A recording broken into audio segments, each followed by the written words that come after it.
आदिपराशक्ति माता की जय। सर्वमंगल मांगल्ये शिवे सर्वार्थ साधिके शरण्ये त्र्यंबके गौरी नारायणि नमोस्तुते। शरणागत दीनार्थ परित्राण परायणे सर्वस्यार्तिहरे देवी नारायणि नमोस्तुते। जगन्माता भुवनेश्वरी देवी की जय। ஜெகன்மாதாவான பரமேஸ்வரியினுடைய அனுகிரகத்தினாலே இன்றைய தினம் நவராத்திரியினுடைய திவ்யமான ஒரு ஆரம்பம். அம்பாளுக்கான வழிபாடுகள்லயே ரொம்ப முக்கியமானது என்ன அப்படின்னா இந்த நவராத்திரி உற்சவம் தான். அந்த நவராத்திரிகள்லையும் ரொம்ப அழகான முக்கியமான ஒரு நவராத்திரி சரண் நவராத்திரி அப்படிங்கிற இந்த சாரதா நவராத்திரி உற்சவம். இந்த சாரதா நவராத்திரியில ஜெகன்மாதாவை நம்ம பல ரூபங்கள்ல வழிபடுறோம். இந்த நவராத்திரிங்கிறதே எதுக்குன்னா நவநவமான ரூபங்கள், புதுமையான பல பல ரூபங்கள், அழகழகான 9 ரூபங்கள்ல அந்த தேவிய நவ துர்க்கைகளாக வழிபடுறோம். அதுக்காக இந்த நவராத்திரிய நம்ம கொண்டாடுறோம். அதுல இந்த சாக்தம் அப்படிங்கிறது ரொம்ப முக்கியமான ஒரு வழிபாடு. ஷண்மதங்கள்லயே ரொம்ப ஆச்சரியமான ஒரு மதம் இந்த சாக்த மதம். அதுல 10 அம்பாளை நம்ம உபாசனை பண்றோம். அவளை தச மகா வித்யைகள் அப்படின்னு சொல்றோம். அவளை பத்தி இன்றைய தினம் நம்ம பார்க்க போறோம். வித்யா அப்படிங்கிற ஒரு சொல்லுக்கு மந்திரம் அப்படின்னு அர்த்தம் பண்றான். 10 மந்திர ஸ்வரூபத்துல இந்த 10 அம்பாளும் இருக்கா. இந்த 10 அம்பாளுக்கும் மந்திரங்கள் இருக்கு, மூல மந்திரங்கள் இருக்கு. அந்த மந்திரங்களே தான் இந்த அம்பாள். பொதுவாவே எல்லா தெய்வமுமே அந்த மந்திரத்துக்குள்ள இருக்கு அப்படின்னு சொல்றோம். அப்படி 10 மிக சிறந்த ரகசியமான வித்தைகளா இந்த 10 பேரும் இருக்கா. அந்த அம்பாள் யாரு, அந்த அம்பாள் எப்படி இருக்கா, எந்த ரூபத்துல அந்த அம்பாளை வழிபடுறோம் அப்படிங்கறது எல்லாம் இன்றைய தினம் நம்ம பார்க்க போறோம். பிரம்ம வித்யா ஸ்வரூபிணின்னு சொல்றோம் இல்லையா. பிரம்ம வித்யா இருக்கக்கூடிய அந்த அம்பிகை தான் இந்த தச மகா ஸ்வரூபங்கள். 10 பெரிய ஸ்வரூபங்கள், ரொம்ப ஆச்சரியமான ஸ்வரூபங்கள்ல இந்த 10 பேரும் இருக்கா. ஒரே பரமேஸ்வரி 10 ரூபங்கள்ல காட்சி தரா. பிசிக்ஸ்ல பிரிசம் வச்சிருந்து எக்ஸ்பெரிமெண்ட் பண்ணுவோம். அப்ப அந்த பிரிசம்ல ஒரு பக்கம் வெள்ளை ஒளிய நம்ம விடும்போது இன்னொரு பக்கம் 7 வர்ணங்கள்ல அந்த ஒளியானது பிரதிபலிக்கிறது. VIBGYOR, violet, indigo, blue, green, yellow, orange, ரெட்னு 7 வானவிலுடைய 7 வர்ணங்கள்ல அந்த ஒரே வெள்ளை ஒளியானது 7 ரூபங்களை எடுத்துக்கிறது. இதையேதான் தேவி மகாத்மியத்துல அந்த ஒரே பராசக்தி பிரம்மாவினுடைய சக்தியாக பிராமியாக இருக்காள், சிவனுடைய சக்தியாக மாகேஸ்வரியாக இருக்காள், முருகருடைய சக்தியாக கௌமாரியாக இருக்காள். அதே தேவி விஷ்ணுவினுடைய சக்தியாக வைஷ்ணவியாக இருக்காள், வராக பெருமாளுடைய சக்தியாக வாராகியாக இருக்காள், நரசிம்ம பெருமாளுடைய சக்தியாய் நாரசிம்ஹியாய் இருக்காள், தேவேந்திரனுடைய சக்தியாக ஐந்திரியாக இருக்காள்னு அந்த 7 ரூபங்கள்ல அம்பாள் காட்சிக்கிறா. அப்படின்னு இந்த விஷயத்த இப்படி அழகான ஒரு ரூபத்துல தேவி மகாத்மியம் சண்டி சொல்றது. அது சப்த மாதாக்கள். அம்பாள் எல்லா எண்கள்லையும் இருக்கா. ஒன்றாக இருக்கக்கூடிய பரதேவத்தையும் அவள் தான். சிவமாகவும் சக்தியாகவும் 2 ஸ்வரூபங்களோட அர்த்தாம்பிகே சமனிஷம் ஹிருதி பாவயாமி என்று அர்த்தநாரியாக ஆண் பெண் என்ற 2 தன்மைகளையும் எடுத்துண்டு ஆணாக இருக்கும் போது சிவனாக, பெண்ணாக இருக்கும் போது சக்தியாக, 2ம் சேர்ந்த ரூபத்தில் அர்த்தநாரீஸ்வரராக காட்சி தருகின்றாள். அர்த்தாம்பிகா என்று அந்த தேவியை சொல்றோம். அப்படி 2 ரூபங்கள். அடுத்தது 3ஆக இருக்காள். அவளே துர்கா, லக்ஷ்மி, சரஸ்வதி என்று 3 ரூபங்கள்ல இருக்கா. அந்த 3 ரூபங்கள்ல இருக்கும்போது நவராத்திரியினுடைய முதல் 3 நாட்கள் துர்க்கைய உபாசனை பண்றோம். அடுத்த 3 நாட்கள் லக்ஷ்மிய உபாசனை பண்றோம். அடுத்த 3 நாட்கள் சரஸ்வதி தேவிய உபாசனை பண்றோம். இப்படி 3ஆக இருக்கா. அடுத்தது 4. அந்த தேவியே காயத்ரி, சாவித்ரி, சந்தியா, சரஸ்வதி என்று 4 வேதங்களுடைய ஸ்வரூபமாக விளங்குகின்றாள். அந்த தேவிதான் காலைக்கு தேவியா இருக்கா, மத்தியானத்துக்கு தேவியா இருக்கா, மாலைக்கு தேவியா இருக்கா, இரவிற்கும் தேவியா இருக்கா. இப்படி 4 பொழுதுக்கு 4 தேவியாக விளங்குகின்றாள். அடுத்தது 5.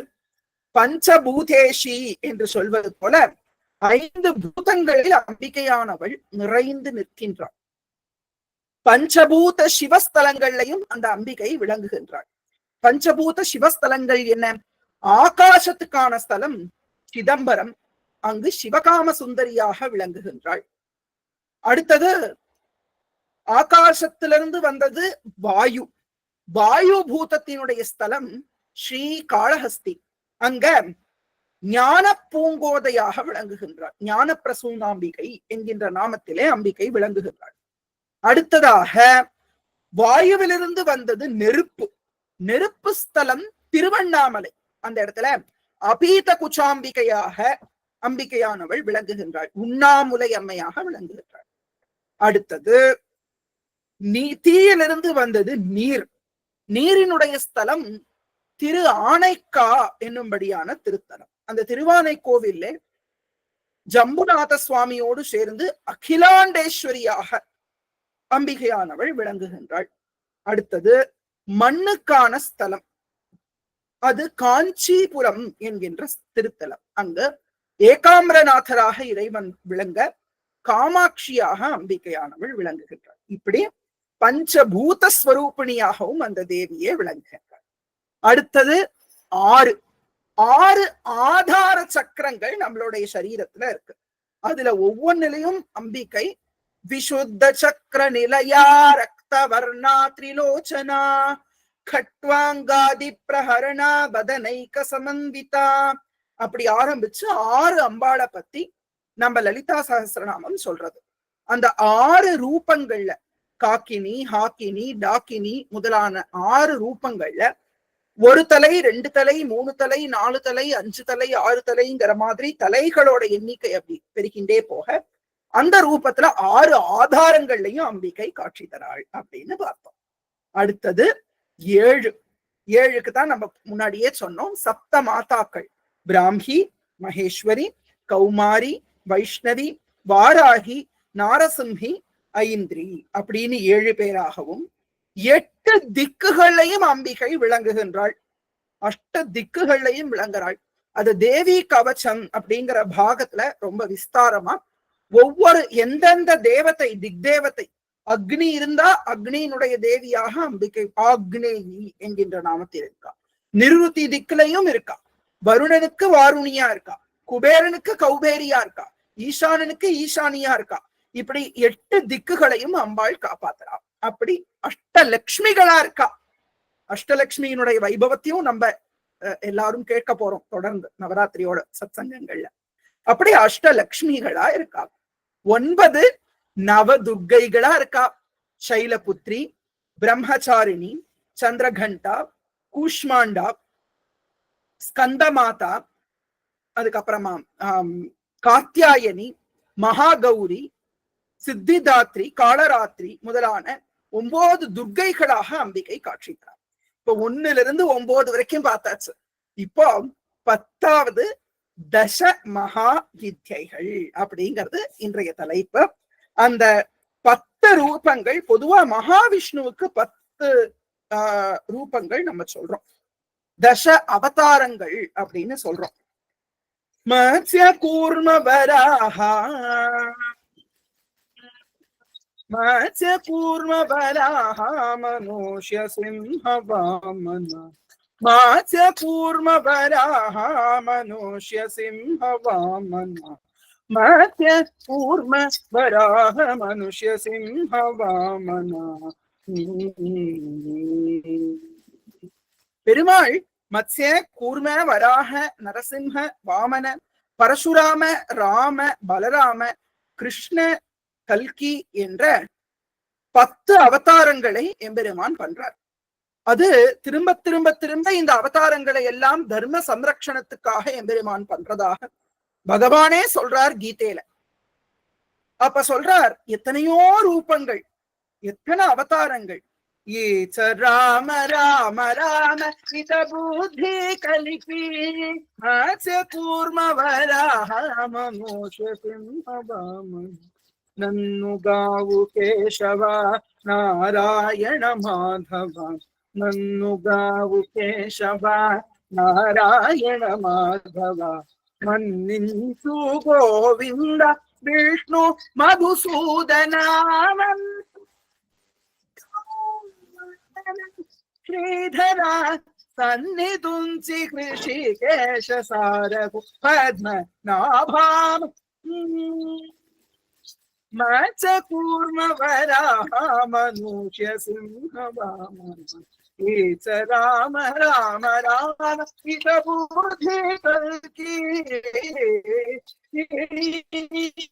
ಮುಖ್ಯ ಭೂಪೇಂದ್ರ ಹರಿ ಮೋಹನ ಶ್ರೀ ಕೃಷ್ಣ ರಾಯ ಶ್ರೀ ವೆಂಕಟ ఇందిరానాథ ఎక్కువని నామములు ఇదివే మా జపములు ఎక్కువని నామములు ఇవియే మా జపములు చక్కగని దాసలము సర్వేశ చక్కగని దాసులము సర్వేశ సావచ కూర్మ వరాహ మనుష సింహ వామన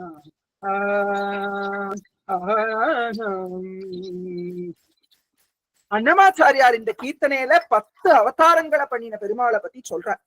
அப்படி அந்த பெருமாள் பண்ணின 10 அவதாரங்களை அம்பிகை தன்னுடையதாகவே பண்ணினாள்னு லலிதோபாக்கியானம் சொல்றது. ஸ்ரீ லலிதாம்பிகை தான் பராபட்டாரிகை. அவளுக்கும் பண்டாசுரனுக்கும் பயங்கரமான யுத்தம் நடக்கிறது. அப்ப பண்டாசுரன் மகாசுராஸ்திரம் என்கின்ற ஒரு அஸ்திரத்தை பிரயோகம் பண்றான். அந்த அஸ்திரத்தோட விசேஷம் என்னன்னா, மகா அசுரர்களை எல்லாம் உற்பத்தி பண்ணக்கூடிய அஸ்திரம் அந்த அஸ்திரம். வெவ்வேறு காலங்கள்ல வாழ்ந்த பல அசுரர்களை ஒரே நேரத்துல உண்டு பண்ணக்கூடிய ஒரு பெருமை அந்த அஸ்திரத்துக்கு உண்டு. அப்படிப்பட்ட ஒரு துஷ்ட அஸ்திரம். அந்த அஸ்திரத்தை போட்டானாம். உடனே அந்த அஸ்திரத்திலிருந்து தசாவதாரங்கள் எடுத்து பெருமாள் சம்ஹாரம் பண்ணின 10 அசுரர்களும் ஒரே நேரத்துல வந்துட்டார்கள். அவாவாளுடைய சைன்யத்தோட ஒரே சமயத்துல. பெருமாள் மத்ஸ்யாவதாரம் பண்ணி ஹயக்ரீவாசுரன் அப்படிங்கிற அசுரனை கொன்னார். கூர்மாவதாரம் பண்ணி காலநேமி முதலான அசுரர்களை சம்ஹாரம் பண்ணினார். வராகாவதாரம் பண்ணி ஹிரண்யாட்சனை சம்ஹாரம் பண்ணினார். நரசிம்ஹாவதாரம் பண்ணி ஹிரண்யகசிபுவை சம்ஹாரம் பண்ணினார். வாமனாவதாரம் பண்ணி பலியினுடைய கர்வத்தை அழிச்சார். அதுக்கப்புறம் பரசுராமராக எம்பெருமான் அவதாரம் பண்ணி கார்த்தவீரியார்ஜுனனை சம்ஹாரம் பண்ணினார். அதுக்கப்புறம் ராமாவதாரம் பண்ணி ராவணாசுரனை சம்ஹாரம் பண்ணினார். பலராம அவதாரம் பண்ணி தேனுகாசுரன் முதலான அசுரர்களை சம்ஹாரம் பண்ணினார். கிருஷ்ணாவதாரம் பண்ணி கம்சன், சிசுபாலன், தந்தவக்தன் முதலான அசுரர்களை சம்ஹாரம் பண்ணினார். கல்கி அவதாரம் பண்ணி கலிபுருஷனையே மாற்றி கலிபுருஷனை நீக்கி சத்வ குணத்தோட திரும்பவும் கிருதயுகத்தை ஸ்தாபிக்க போறார். இப்படி 10 அவதாரங்கள்ல வந்த அசுரர்களும் ஒன்னா சேர்ந்து வந்துட்டாளாம். உடனே அம்பாள் என்ன பண்றாளாம்? லலிதா சகஸ்ரநாமம் சொல்றது, கராங்குலின கோட்பன்ன நாராயண தசாகிருதிஹி. தன்னோட கை விரல்களை இப்படி நீட்டினாலாம் பராசக்தி.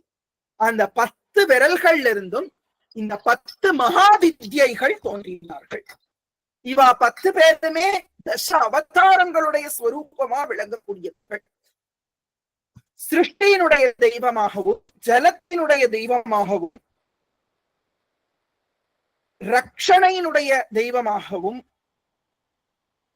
பலி பூமிக்கு தெய்வமாகவும் போருக்கு தெய்வமாகவும் உணவுக்கு தெய்வமாகவும் மூலாதார ஸ்வரூபிணியாகவும்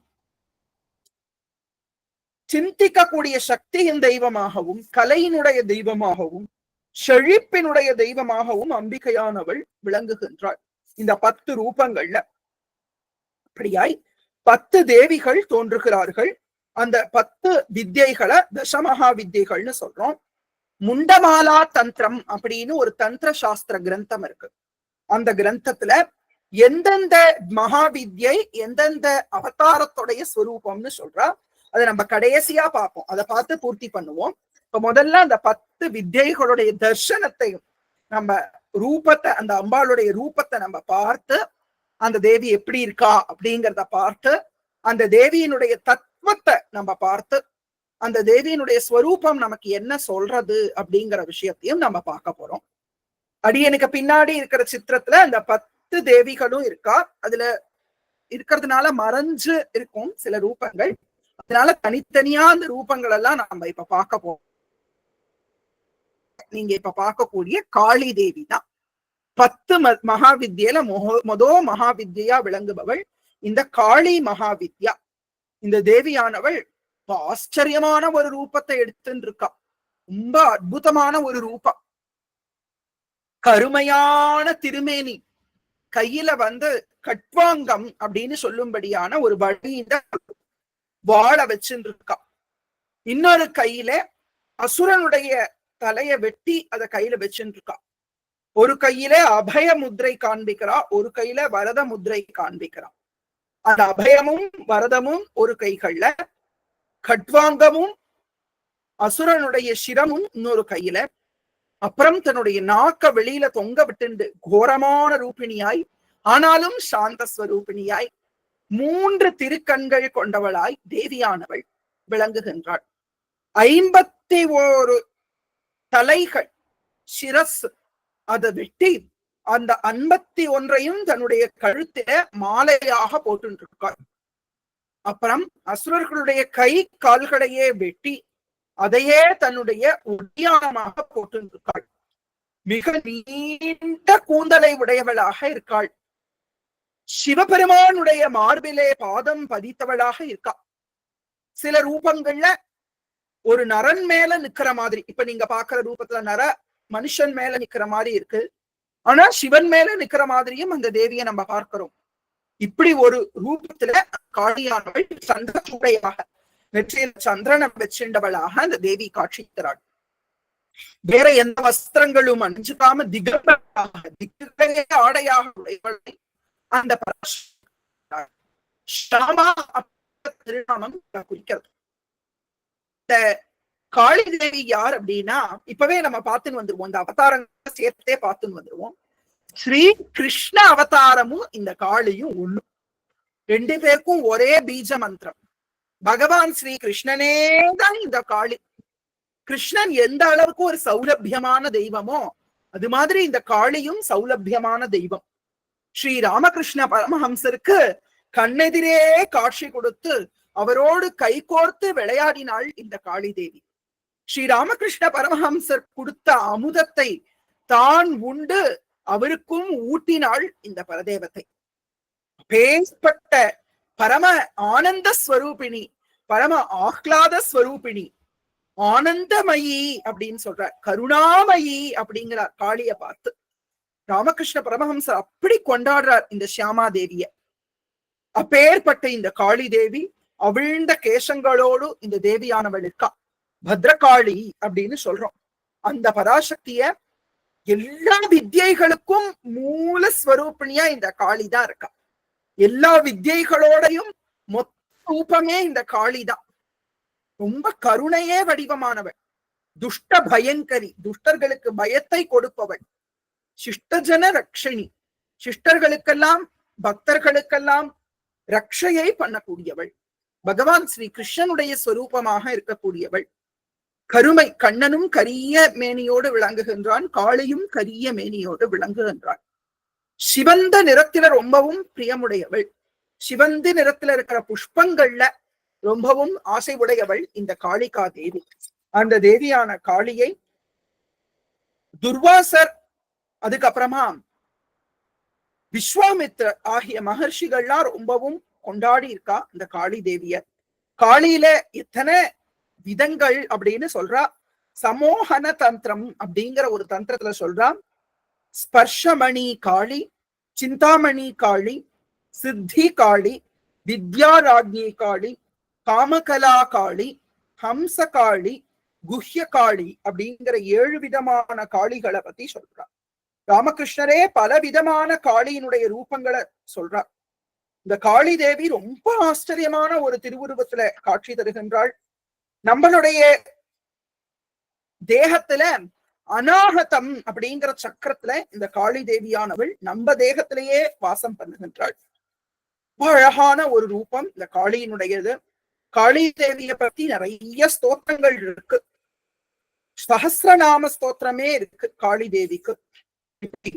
கிருஷ்ணஸ்வரூபிணியான அந்த காளி தேவி நமக்கு ஆனந்தத்தை கொடுக்கக்கூடியவளாக இருக்காள். அஸ்வின மாசம், அஸ்வின கிருஷ்ண அஷ்டமி தான் இந்த தேவியினுடைய ஜெயந்தி. கருப்பு நிறத்துல இருக்கா. இவரோட பதிக்கு மகாகாலர்னு பேரு. சிவபெருமானும் 10 ரூபங்களை எடுத்துட்டு இருக்கார். இந்த தசமகா வித்யைக்கு சமமான 10 ரூபங்களை அத மகாகாலகா அப்படின்னு. இந்த தேவி வடக்கு திசைதான் இந்த அம்பாளுடைய திசையாக விளங்குறது. அஷ்டமி, நவமி, அமாவாஸ்யை, பரணி நட்சத்திரம், சிவராத்திரி முதலான நாட்கள்லாம் இந்த தேவியினுடைய நாட்களாக இருக்கு.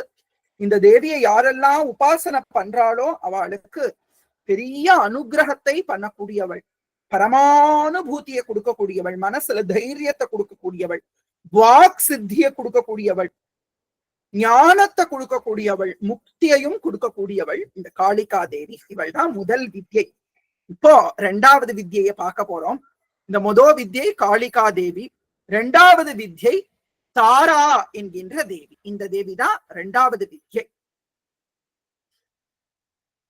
பிரம்மதாரா, விஷ்ணுதாரா, ஏகஜட்டா, நீல சரஸ்வதி, வித்யாராக்னி, வாக்வாதினி, சித்ரேஸ்வரி, குலஜா, கீர்த்தீஸ்வரி, அந்தரிக்ஷ சரஸ்வதி, கட சரஸ்வதி, கினி சரஸ்வதி அப்படின்னு 12 விதமான ரூபங்கள் இந்த தாரா தேவிக்கு இருக்கு. 2வது வித்யை இந்த தாரா.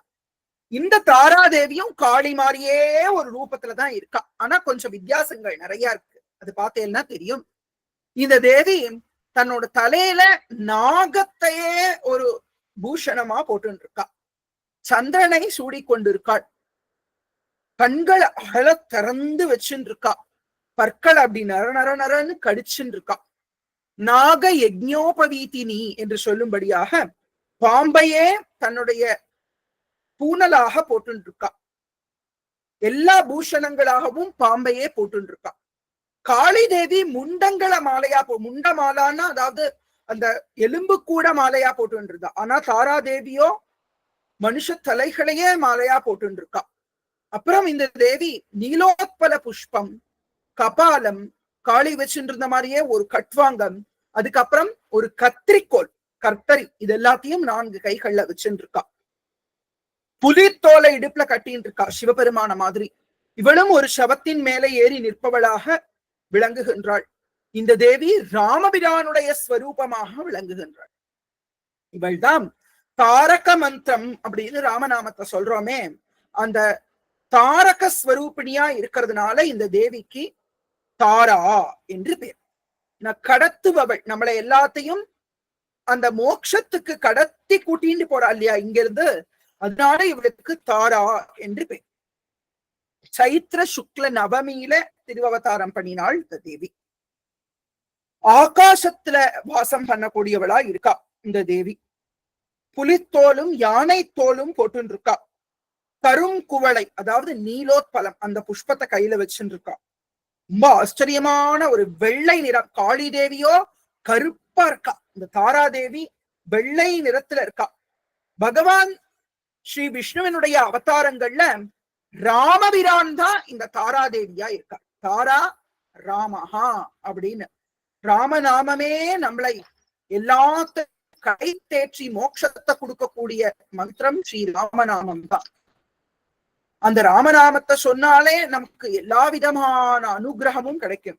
ராம ராம ராம ராம ராம ராம ராம ராம ராம ராம ராம ராம ராம ராம ராம் ராம ராம ராம ராம ராம ராம ராம் என்று ஸ்ரீராம நாமஸ்வரூபிணியாகவே இந்த தேவியானவள் விளங்குகின்றாள். வசிஷ்ட மகர்ஷியும் அக்ஷோபியர் என்கின்ற மகர்ஷியும் இந்த தாரா தேவியை உபாசனை பண்ணி பெரும் பேருக்களை எல்லாம் பெற்றார்கள் அப்படின்னு நம்ம பாக்குறோம். அப்பேற்பட்ட ஒரு தேவி இந்த ஸ்ரீ தாரா தேவி. தாரா தாரிணி நீல சரஸ்வதி அப்படின்னு சொல்றோம். இந்த தேவி தான் அந்த தாரா தேவி. அடுத்ததாக மூன்றாவது வித்யைய பார்க்க போறோம். இந்த மூணாவது வித்யை தான் மகா ஷோடசி என்று சொல்றோம் அந்த தேவிய. இந்த தேவிதான் மூணாவது வித்யை ஷோடசி திரிபுர சுந்தரி அப்படின்னு சொல்லும்படியான அம்பிகை லலிதா தேவி. அந்த தேவி தன்னோட கைகள்ல கரும்பு வில்லும் பஞ்சபானமும் வச்சுருக்கா. 5 பானங்களும் வில்லும் வச்சுருக்கா. பாசமும் அங்குஷமும் வச்சுருக்கா. பஞ்ச பிரம்மாசனாசீனா பஞ்ச பிரம்மஸ்வரூபிணி என்று லலிதா சஹஸ்ரநாமம் சொல்றது இந்த தேவியை பத்தி.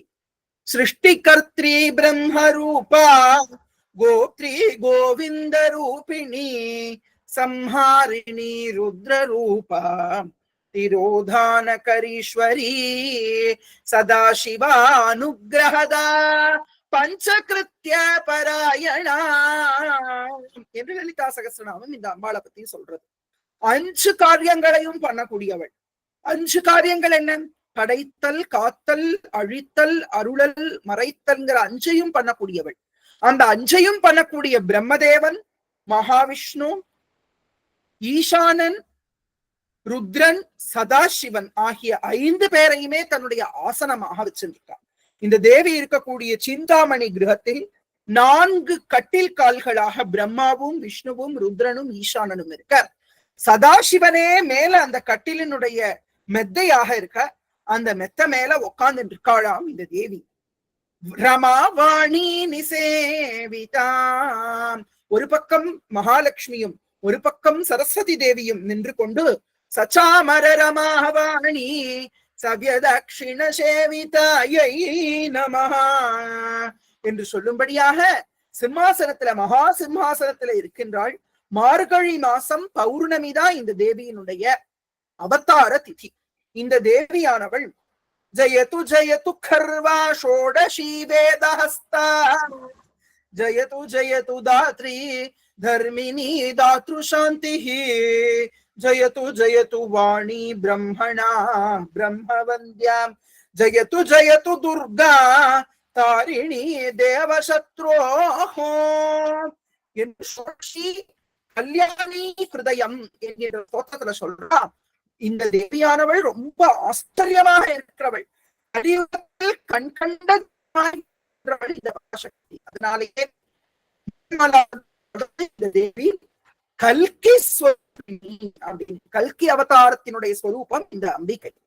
மூன்றாவது வித்யாய் இருக்காம். கரும்புவில் பஞ்ச புஷ்பபானம் பாசம் அங்குஷம் ஆகியவற்றை கையில வச்சுண்டு அழகா திரிபுர சுந்தரியா ஷோடசாட்சர ஸ்வரூபிணியா 16 அக்ஷரங்களுடைய ஸ்வரூபிணியாக இந்த தேவி இருக்கா.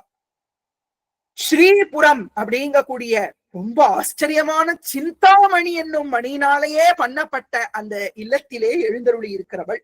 அஸ்வாரூடா, சம்பத்கரி, ராஜமாதங்கி, வாராகி ஆகிய 4 சக்திகளாய் விளங்குகின்றாள். பல கோவில்கள் இந்த அம்பாளுக்கு. திருமியச்சூர்ல லலிதாம்பிகையா இருக்காளே, அந்த லலிதாம்பிகை தான் இந்த மூணாவது வித்யை. திரிபுரா ரகசியம் அப்படிங்கிற கிரந்தம் இந்த அம்பிகையினுடைய பெருமையெல்லாம் சொல்றது. லலிதா சஹஸ்ரநாமம் இவளுடைய 1000 திருநாமங்களா விளங்குறது. லலிதா திரிஷதி இவளுடைய 300 நாமங்களாய் இவளுடைய மகா மந்திரத்தினுடைய விரிவாக்கமாய் விளங்குறது. திரிபுரா உபனிஷத் இந்த அம்பிகையினுடைய பெருமையை சொல்றது. சௌந்தர்ய லஹரியில் ஆச்சாரியாள் ஸ்ரீ ஆதிசங்கர பகவத் பாதாள் இந்த அம்பிகையின் அழகு அலையை வர்ணிக்கின்றார். இந்த தேவியினுடைய உபாசனை பண்றதுனாலேயே சாஸ்திர ஞானம் கிடைக்கிறது. சாட்சாத் ஆச்சரியமான ஒரு சக்தியாக தேவி திரிபுரா ஷோடசி என்ற நாமத்திலும் திரிபுர சுந்தரி என்கின்ற நாமத்திலும் திரிபுரேஸ்வரி என்கின்ற நாமத்திலும் இப்படி பல பல திருநாமங்கள் கொண்டு காட்சி தருகின்றாள். அந்த தேவி உபாசனை பண்ணுவோம். நம்ம எல்லா விதமான நன்மைகளையும் பெறுவோம். அடுத்தது 4வது வித்யை புவனேஸ்வரி என்கின்ற மகாவித்யை. இந்த புவனேஸ்வரி தேவி தான் புதுக்கோட்டை மாநகரத்துல எழுந்தருளி இருக்காள். தன்னுடைய கைகளில் அபயம், பரதம், பாசம், அங்குஷம் ஆகிய 4 ஆயுதங்களை, 4 2 கைகள்ல அபயவரதமும் 2 கைகள்ல பாஷாங்குஷமும் வச்சிருந்து காட்சித்தராள். இந்த புவனேஸ்வரி சக்தி பிரணவம் என்று சொல்லும்படியான ஏகாட்சர மந்திரத்தின் ஸ்வரூபமாக விளங்குகின்றாள். இந்த தேவிய உபாசனை பண்றவாளுக்கு கிடைக்காததே கிடையாது. உலகத்தையும் ஆட்சி பண்ணுபவளாக இந்த தேவி இருக்காள். பார்திரபத மாச சுக்ல துவாதசியிலே அம்பிகையானவள் விளங்குகின்றாள். 4 திருக்கரங்கள், ஸ்ரீசக்கர ஆசனம், ரொம்ப அழகான ஒரு திருவுருவம். இந்த தேவிதான் பிரம்மாவையும் விஷ்ணுவையும் ருத்ரனையுமே படைத்தவள் அப்படின்னு தேவி பாகவதம் சொல்றது. சக்தி பிரணவமே முடிவெடுத்து வந்தது போல இந்த தேவியானவள் இருக்கா. புவனேஸ்வரி ஹிருதயம்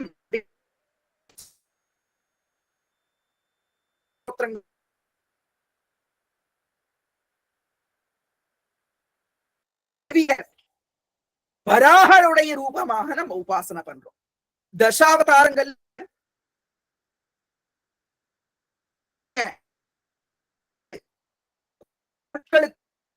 பெருமாள் தூக்கினார்.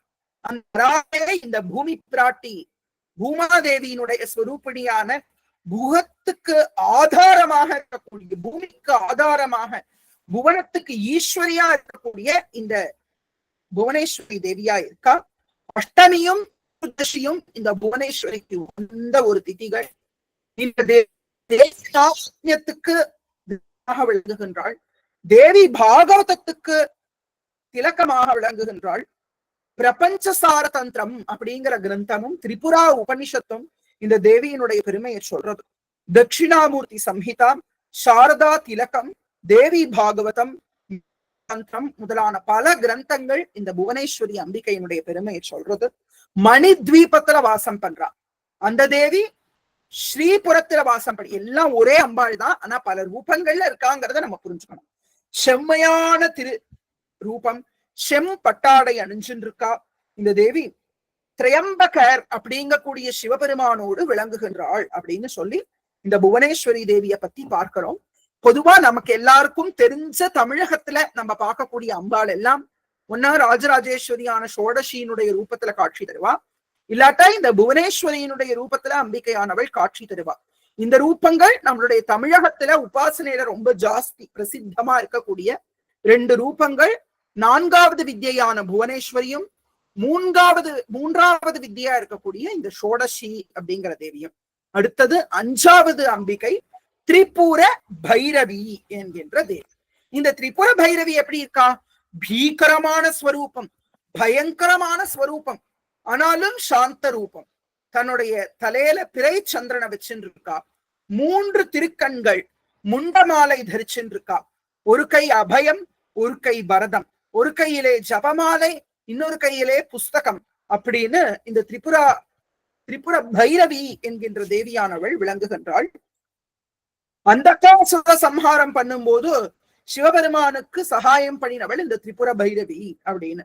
இந்த தேவியானவள் நம்முடைய சரீரத்திலே மூலாதார சக்கர ஸ்வரூபிணியாய் விளங்குகின்றாள். இந்த எல்லா தேவியுமே நம்மளோட சரீரத்திலேயே விளங்குகின்றார்கள். தசமகா வித்யைகளுமே அப்படியே இவாள உபாசனா. இந்த பைரவிங்கிறவள் நரசிம்ம பெருமாளுடைய ஸ்வரூபமாக இருக்கின்றாள். உக்ரமான ஸ்வரூபம். அந்த நரசிம்ம மூர்த்தி பிரகல்லாதனுக்காக அவதாரம் பண்ணி உக்ரம் வீரம் மகாவிஷ்ணும் ஜ்வலந்தம் சர்வதோ முகம் நிருசிம்ஹம் பீஷணம் பத்ரம் மிருத்யும் நமாம்யஹம்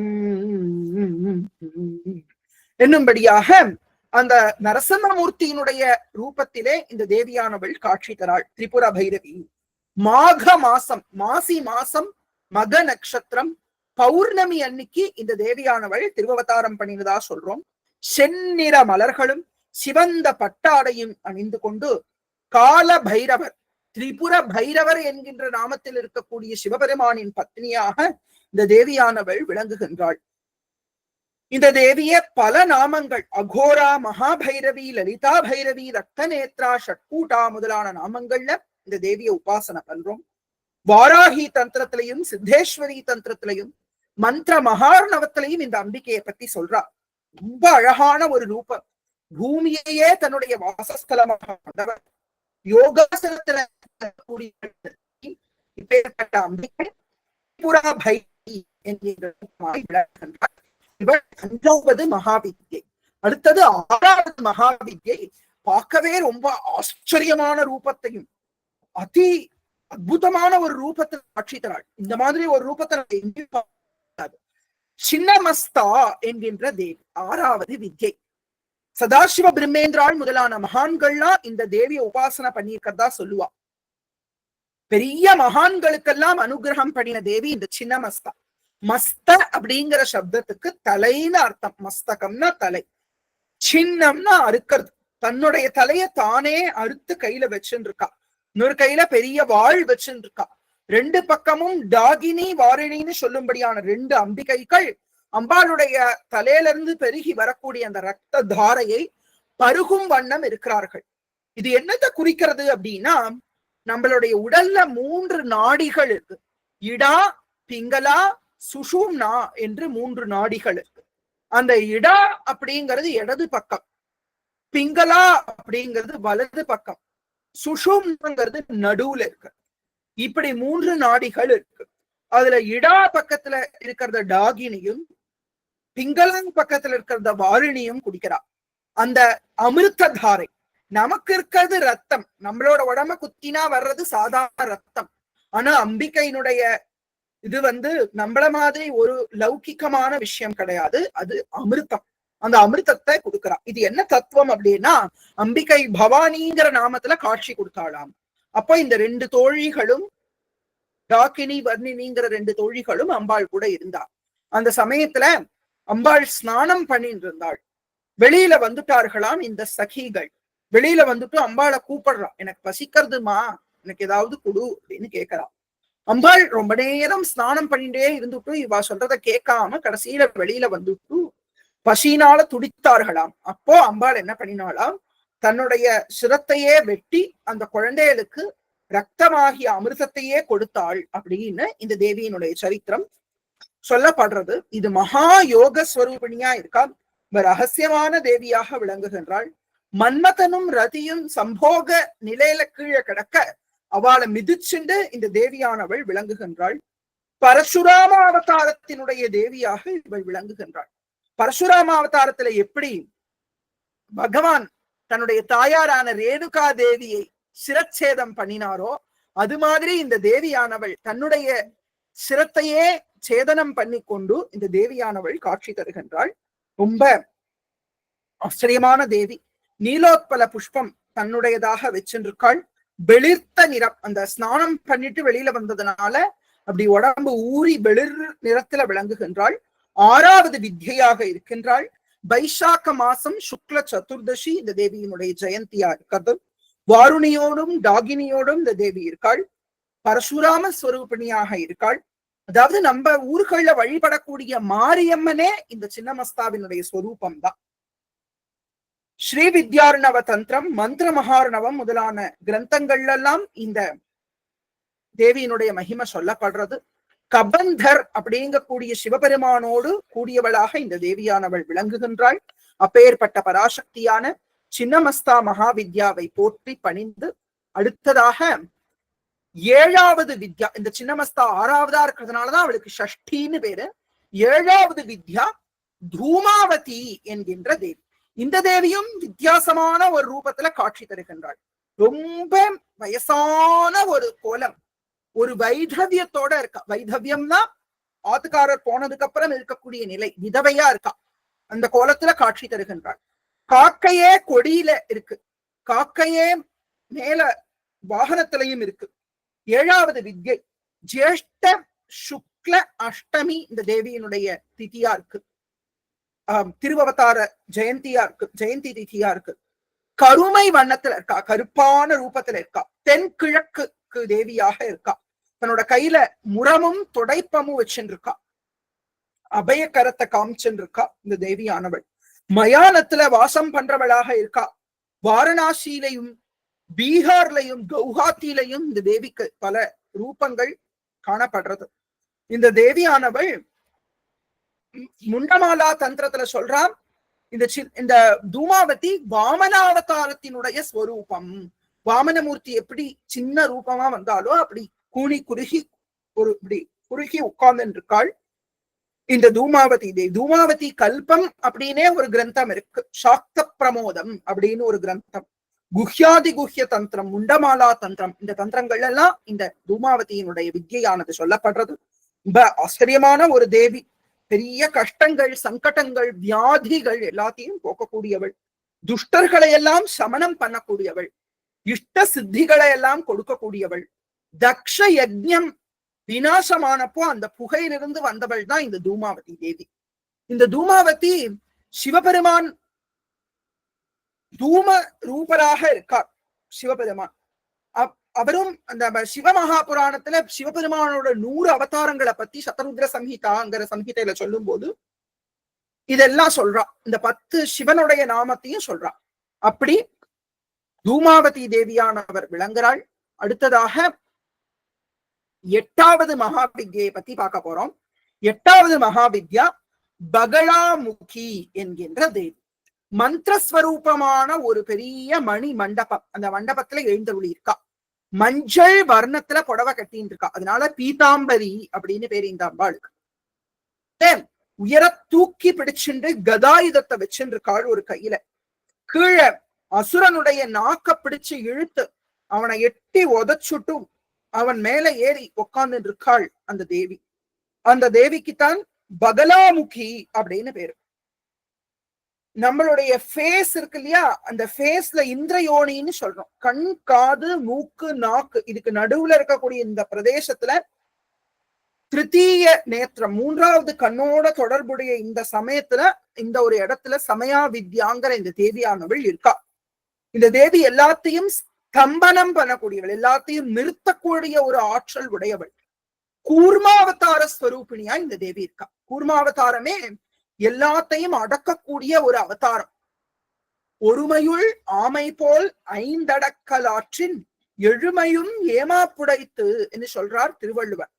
ஆமை என்ன பண்ணுமாம், தன் பக்கத்துல ஏதாவது ஒரு வஸ்து வந்துதானா உடனே தற்காப்புக்காக 5 அங்கங்கள், 5 அங்கங்கள் என்ன, ஒரு தலை, 2 முன்கால்கள், 2 பின்னங்கால்கள் எல்லாத்தையும் உள்ள அடக்கின்றது.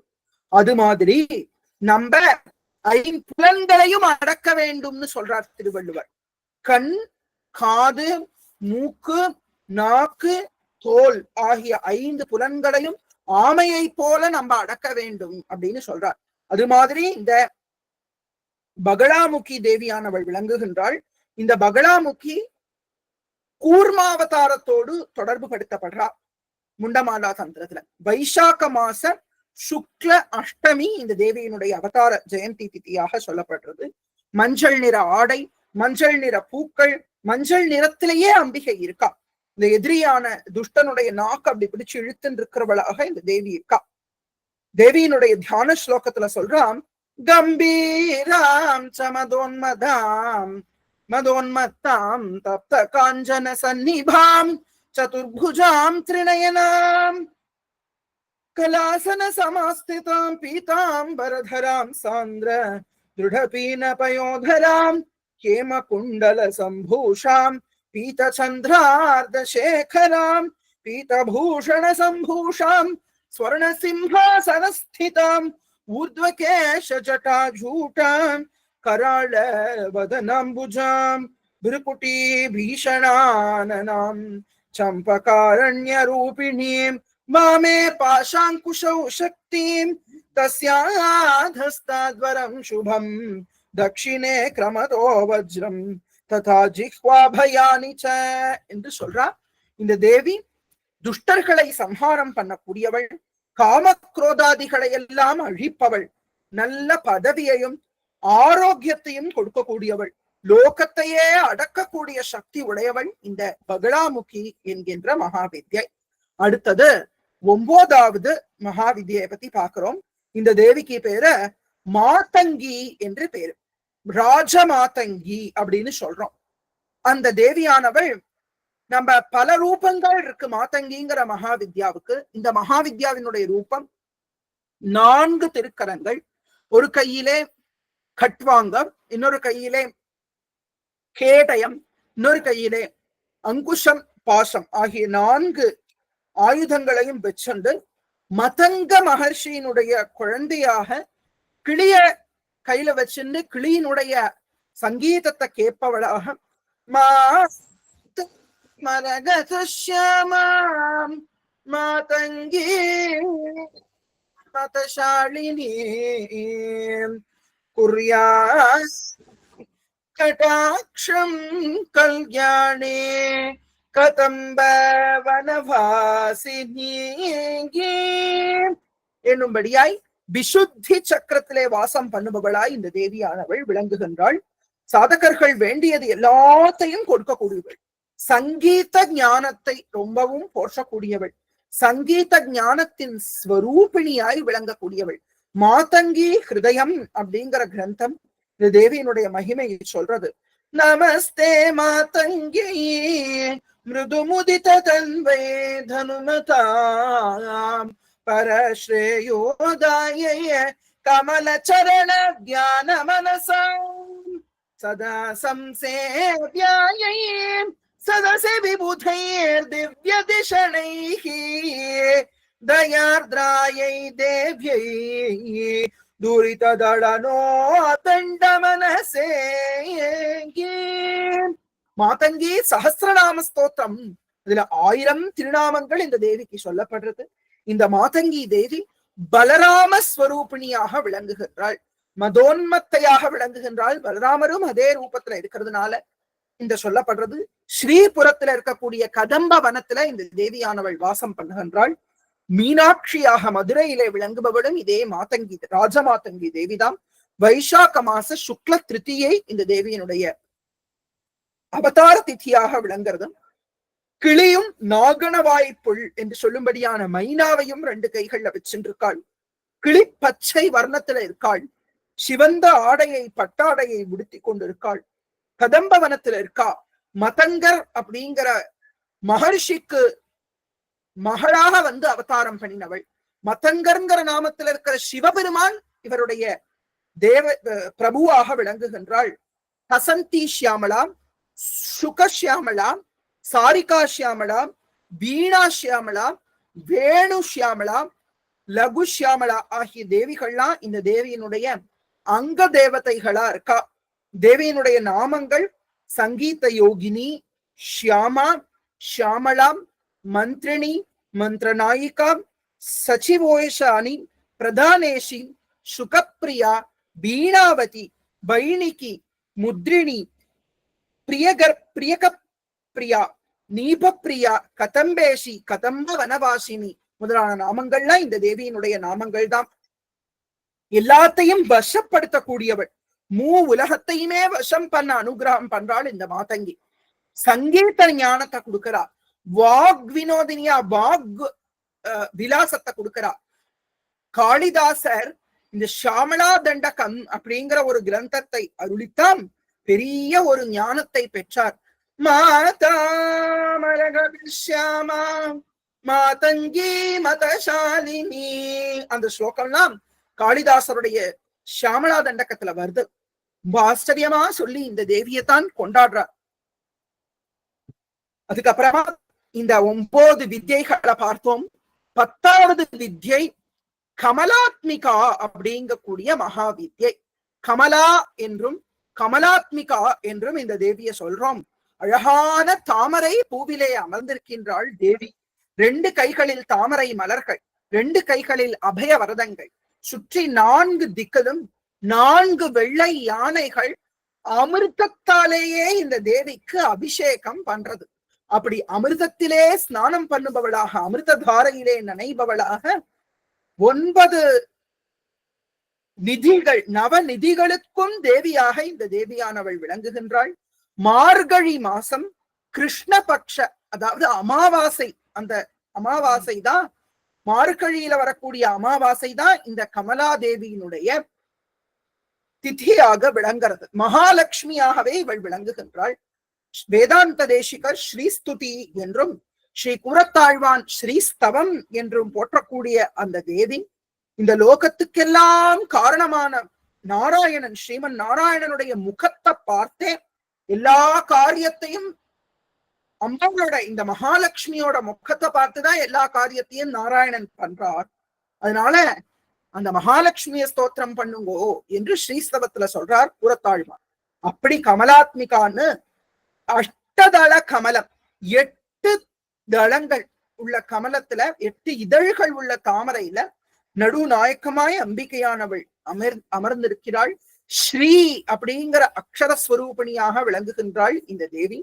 ரொம்ப ஆச்சரியமாய் தேஜோவதியாய் பத்மபோதா என்று சொல்லும்படியாக தாமரை மலர் ஸ்வரூபமாகவே இந்த தேவியானவள் விளங்குகின்றாள். மகாவிஷ்ணுவையே சதாசிவஸ்வரூபமான விஷ்ணுவையே தன்னுடைய பதியாக கொண்டவளாய் இருக்காள். மார்கஸ்ரீஷ அமாவாசை பொன் நிறம், தங்க நிறத்தில் அப்படி ஜொலிக்கிறாள். தாமரை மலரையும் தாமரையே தன்னுடைய கைகளிலும் வச்சிருக்காள். தாமரை மலர்லையும் இருப்பவளா இருக்கா. மகாலட்சுமி தான் இவள். ஸ்ரீ சூக்தமே இந்த தேவியத்தான் கொண்டாடுறது. தேவி பாகவதத்தில் பஞ்ச பிரகிருதிகளில் ஒன்றான மகாலட்சுமியா இந்த தேவியத்தான் கொண்டாடுறான். அங்கம் ஹரே புலகபூஷணம் ஆஸ்ரயந்தி பிருங்காங்கனேவ முகுலாபரணம் தமாலம் அங்கீகிருதா கில விபூதிரபாங்கலீலா மாங்கல்யதாஸ்து மம மங்கள தேவதாயாக என்று சொல்லும்படியாய் ஆதிசங்கர பகவத் பாதாள் இந்த கமலாதேவியான மகாலட்சுமியையே கனகதாரா ஸ்தோத்திரத்தில் போற்றி பெரிய ஸ்வர்ண விருஷ்டியையே பண்ண வைத்தார். அப்படிப்பட்ட செல்வங்கள் நவ நிதிகளையும் கொடுக்கக்கூடிய தேவி இந்த கமலாத்மிகா. இப்படி தச மகா வித்யா தேவிகளையும் நாம் போற்றி இந்த அம்பிகையினுடைய அனுகிரகத்தை இந்த நவராத்திரியினுடைய முதல் நாள் இந்த நாள்லயே இந்த 10 தேவிகளையும் நம்ம மனசார மனசுக்குள்ள தியானம் பண்ணி ஸ்தோத்திரம் பண்ணுகின்றோம். இந்த 10 தேவிகளும் நம்ம மனசு முழுக்க நிறைஞ்சு நமக்கு அனுகிரகம் பண்ணட்டும் அப்படின்னு அந்த பராசக்திய பிரார்த்தனை பண்ணிப்போம். இன்னொரு தடவை அந்த 10 தேவிகளுடைய ரூபத்தையும் பார்த்து அந்த தேவிகள் எல்லாரையும் நம்ம ஹிருதயத்துல தியானம் பண்ணுவோம். தசமகா வித்யாவில் முதல் வித்யாக விளங்குபவள் இந்த காளி தேவி. இவள் கண்ணபிரானுடைய ஸ்வரூபமாய் தசாவதாரங்களில் கிருஷ்ணனுடைய ஸ்வரூபமாக அவதாரம் பண்ணி பண்டாசுர யுத்தத்திலே அங்கு வந்த கம்சன், சிசுபாலன், தந்தவக்தரன் ஆகியவர்களை சம்ஹாரம் பண்ணுகின்றாள். 2வது வித்யான தாராதேவி ராமபிரானுடைய ஸ்வரூபமாக லலிதாம்பிகைக்கும் பண்டாசுரனுக்கும் யுத்தம் நடக்கின்ற அந்த யுத்த களத்திலே தோன்றி ராவணனையும் கும்பகர்ணனையும் இந்திரஜித்தையும் மற்ற எல்லா அசுரர்களையும் ராட்சசர்களையும் சம்ஹாரம் பண்ணுகின்றாள் இந்த தாராதேவி. ராமபிரானுடைய ஸ்வரூபமாக இந்த தேவியானவள் விளங்குகின்றாள்.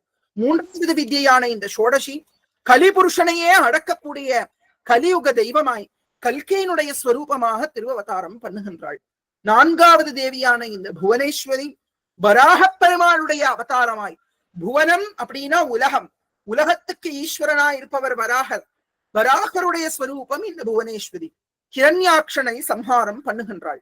அடுத்தது திரிபுர பைரவியான இந்த தேவி நரசிம்மமூர்த்தியினுடைய ஸ்வரூபமாக தோன்றி ஹிரண்ய கசிபுவை வதைக்கின்றாள். பயங்கரமான கோலத்தோடும் பக்தர்களுக்கே சாந்த வடிவினலாகவும் இந்த திரிபுரா பைரவியானவள் காட்சி தருகின்றாள். 6வது வித்யான இந்த சின்னமஸ்தா தேவி கார்த்தவீரியார்ஜுனனும் அவனுடைய 21 தலைமுறையிலே வந்த கத்திரிய ராஜாக்களையும் துஷ்டர்களையும் சம்ஹாரம் பண்ணி இந்த சின்னமஸ்திகாவாக டாகினி வாருணி தேவிகளோடு காட்சி தருகின்றாள். 7வது வித்யாய் விளங்கக்கூடியவள் தூமாவதி என்கின்ற இந்த ரூபத்திலே தோன்றி வாமனமூர்த்தியினுடைய ஸ்வரூபமாய் பலியினுடைய கர்வத்தை அடக்குகின்றாள். அடுத்தது பகலாமுகி தேவி. இந்த தேவியானவள் கூர்மாவதார ஸ்வரூபிணியாக தோன்றி கூர்மாவதார காலத்திலே விளங்கிய நமுச்சி, காலநேமி முதலான அசுரர்களை எப்படி பகவான் சம்ஹாரம் பண்ணினாரோ அது மாதிரி இந்த பகலாமுகியும் ஸ்தம்பனம் பண்ணுகின்றாள் அவ எல்லாரையும். அடுத்தது ராஜமாதங்கியான இந்த 9வது வித்யா மகாவித்யா பலராமர் அவதாரத்தினுடைய ஸ்வரூபமாக வந்து பிரலம்பாசுரன், தேனுகாசுரன் முதலான அசுரர்களை எல்லாம் சம்ஹாரம் பண்ணுகின்றாள். கமலா தேவியான இந்த கமலாத்மிகா மத்ஸ்யாவதார மூர்த்தி, மீனாவதார மூர்த்தியினுடைய ஸ்வரூபமாக வந்து ஹயக்ரீவாசுரனை வதைக்கின்றாள். இப்படி 10 மகாவித்யைகளாக அந்த பராசக்தியானவள் காட்சி கொடுத்து அசுரர்களை எல்லாம் சம்ஹாரம் பண்ணினார்கள் அப்படின்னு லலிதோபாக்கியானம் சொல்றது.